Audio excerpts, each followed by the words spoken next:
So Obama was threatening to invade Syria because theoretically Assad was trying to use chemical weapons against his own people. And so you're not supposed to have these chemical weapons, but it turns out here in Kentucky we got lots of sarin gas. So Bluegrass Army Depot is a U.S. Army storage facility for conventional munitions and chemical weapons. It's located in east central Kentucky, southeast of the cities Lexington and Richmond, Kentucky. It's on a 15,000 acre site.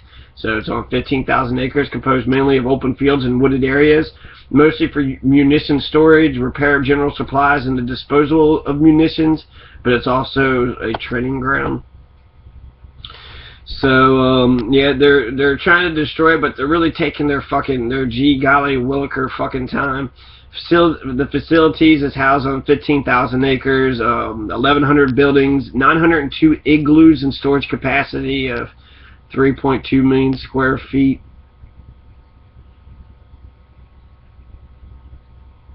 It says that BGAD, the Bluegrass Army Depot, stores a small stockpile of chemical agents, including 523 tons of nerve agents, GB, which is sarin, and VX.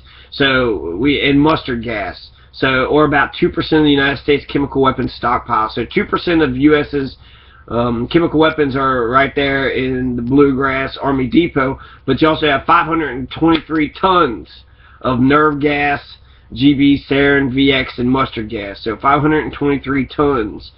Beginning in 2003, destruction of the Bluegrass chemical weapons stockpile in accordance with the Chemical Weapons Treaty was contracted out using a technology known as neutralization, followed by supercritical water oxidation. And this is different than the incineration method they was using for larger stockpiles. So they wasn't incinerating it, right, just fucking torch it and burning all the rest of it. Now they're neutralizing it and using supercritical water oxidation. And it actually does have a link that says exactly what that is. The groundbreaking for the chemical destruction facility took place October 28th, 2006, and final design of the facilities should be complete in 2010 and actual construction in 2018, after which destruction of the weapons will begin. So we're not even going, we're sitting there telling Assad to destroy his chemical weapons, but we're 4 years away from even destroying ours. We still got to build a building, and when we build a building in 2018, then we'll destroy it. So we're really far away from even destroying any of our weapons. Like, we're really slow about it. For those living near an Army depot where deadly chemicals are stored, leak is the word you never want to hear. Officials at the Bluegrass Army Depot confirmed that sarin, an extremely toxic nerve agent, had been found leaking from a storage igloo, the same storage facility where another sarin leak was discovered in late August. This is July 12, 2008. Another nerve gas leak at the Bluegrass Army Depot. So 2008, this is, 6 years ago. 6 years ago they had a sarin leak, right? Oops, some of the sarin's getting out. They're talking about Craig Williams. He's talking about director of the Watchdog Organization, Chemical Weapons Working Group. 49 igloos full of chemical weapons out there. That igloo was discovered to be leaking in August, was on a regimen that was monitored once a week, and he doesn't think that's enough monitoring. So the worst case scenario, there's a small possibility airplane crashing into it, maybe a meteor strike, an earthquake. But even though the small possibility of it happening, the effects could be catastrophic. So this is in Lexington, near Richmond. So more in the central location. I'm closer to Louisville, so I don't know. I'll probably have some distance from the problem, but it's in Kentucky, right? Supercritical water oxidation is a process that occurs in water at temperatures and pressures above a mixture's thermodynamic critical point. Under these conditions, water becomes a fluid with unique properties that can be used to advantage in the destruction of hazardous waste. Okay, so a complicated scientific process. So that's America. That's our contradiction. That's what we do. We like to contradict a lot of shit. I want to talk about also 710 South Main Street in Muldrow. That's where John R. Price had supposedly. Okay, so you have all the police. That's West Point and Brandenburg and Muldrow police and Meade County Sheriff and and the Kentucky State Police were all there, and Meade County EMS. So you have all these officials, public officials, just standing around, you know, all scared, all what's going on inside. Who knows what he was saying? But they heard a shot come from inside the house, and then they said they saw John R. Price come out from underneath the porch. Supposedly he's got, you know, some weapons in his hands, but he comes out from underneath the porch, fires a weapon. Someone fires back at him. No more shots are reported fired, and then they say that he killed himself. I think it's easy to make it look like somebody killed himself, but in a situation like that, it just seems, why is there no videotape on any of this happening? But also, it just seems that it's kind of clear that the guns are pointed towards him. And if you can shoot a suicidal person, and that stops from a lot of other people dying, then is that, you know, that's a good thing, right? You want something like that to happen. So, the questions, I already made it 6 minutes. I'm going to answer them anyways because I should have answered them last time. Who burned down the White House? That was the British in the War of 1812. They came back and they burned down the White House. 64% casualties in the War of 1812 were Kentuckians. So Kentuckians supplied 64% of the dead bodies for the War of 1812. Zachary Taylor. I'm not for sure where Zachary Taylor comes from. He came from Louisville, I know that. So he grew up in Louisville. But to know a little bit more about Zachary Taylor, I want to actually Wikipedia him. So he spends most of his childhood in a good proportion. So he's comfortably a Louisvillian. And so that's Kentuckian, right? Louisvillian Zachary Taylor. You got another. It's not just fucking Jefferson Davis and Abraham Lincoln, but Zachary Taylor. So he's kind of a forgotten one. He was actually born in Barboursville, Virginia. And I assume it was Virginia. It's still Virginia today. Because there is a Barboursville, Kentucky. But no, this is in Virginia. Okay, so he was born in Virginia. He's a Virginianite. Like the big fucking champion of the Mexican-American War with fucking Polk. President Polk sends Zachary Taylor to go fucking kill all these people. He does it, and then he's like, you know, elected to become president. Made name for himself as a captain in the War of 1812, climbs the ranks, military forts, Mississippi River, entered the Black Hawk War as a colonel in 1832. So he's killing Indians, you know, Black Hawk War, that just sounds it. And then his success in the Second Seminole War earned him the nickname Old Rough and Ready. So Zachary Taylor's just killing Indians from start to finish. We see the same thing with John J. Hardin. We see the same thing with James M. Meade. Right, so James Meade, John Hardin, they're all a bunch of fucking psychopathic, just genocide, just killing fucking people left and right, don't give a shit. Black Hawk War was a brief conflict in 1832 between the United States and Native Americans headed by Black Hawk, a Sauk leader, S-A-U-K, Sauk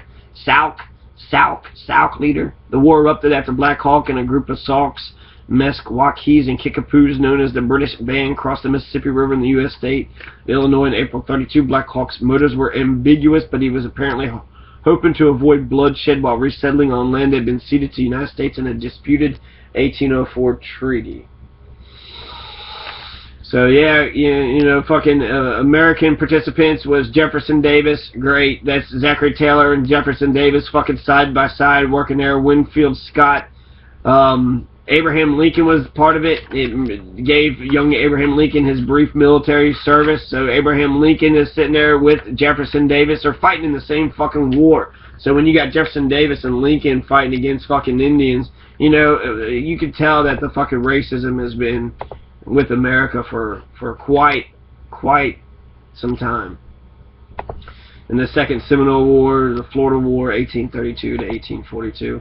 So a shit ton of fucking these Indian wars. I said 60 years because 1813 is when Tecumseh's murdered. But in the 20s, 1840s, we're still seeing, you know, Native Americans being killed by Kentuckians. Zachary Taylor, by, you know, Hardin, by Meade, by James Meade, by John Hardin. Henry Knox is killing them too.